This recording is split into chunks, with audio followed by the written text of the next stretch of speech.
ഹിജറ 8-ാം വർഷം CE 630 ഒരു പകലിൽ അല്ലാഹുവിൻ്റെ റസൂൽ സല്ലല്ലാഹു അലൈഹി വസല്ലമ താൻ 8 വർഷങ്ങൾക്ക് മുമ്പ് തൻ ജനിച്ച വീടും നാടും തൻ്റെ സ്വത്തുക്കളും എല്ലാം ഉപേക്ഷിച്ച് മദീനയിലേക്ക് ഹിജറ പോയ ആ തൻ്റെ ജന്മനാട്ടിലേക്ക് മക്കയിലേക്ക് തിരിച്ചു വന്നു.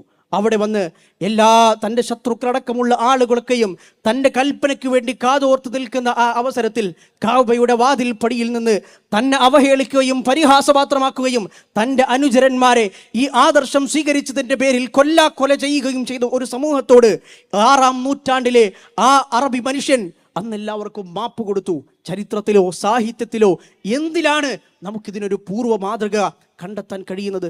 അന്നേ ദിവസം പകൽ തന്നെ അന്നത്തെ അടുത്ത നമസ്കാരത്തിന്റെ സമയത്ത് റബാഹിന്റെ മകൻ ബിലാൽ റളിയല്ലാഹു അൻഹുവിനോട് ചിരന്തനമായ കഅബ എന്ന ദൈവിക ഭവനത്തിന്റെ മുകളിൽ കയറി ആളുകളെ നമസ്കാരത്തിന് വേണ്ടി പ്രാർത്ഥനയ്ക്ക് വേണ്ടി ഒരുമിച്ച് കൂട്ടാൻ ബാങ്ക് വിളിക്കാൻ വേണ്ടി അല്ലാഹുവിൻ്റെ റസൂൽ സല്ലല്ലാഹു അലൈഹി വസല്ലമ കൽപ്പിച്ചു. വംശീയവും ജാതീയവുമായ ആളുകളെ നിറത്തിനനുസരിച്ചും അതുപോലെ തന്നെ അടിമത്തത്തിൻ്റെ ധാരണകൾക്കനുസരിച്ചും വിലയിരുത്തുന്ന മനുഷ്യൻ്റെ മനസ്സിലുണ്ടായിരുന്ന അഹങ്കാരത്തെയും അഹംബോധത്തെയും ഒക്കെ ആ ഒരൊറ്റ കൽപ്പനയിലൂടെ ഇസ്ലാം തകർത്ത് തരിപ്പണമാക്കി കളഞ്ഞു.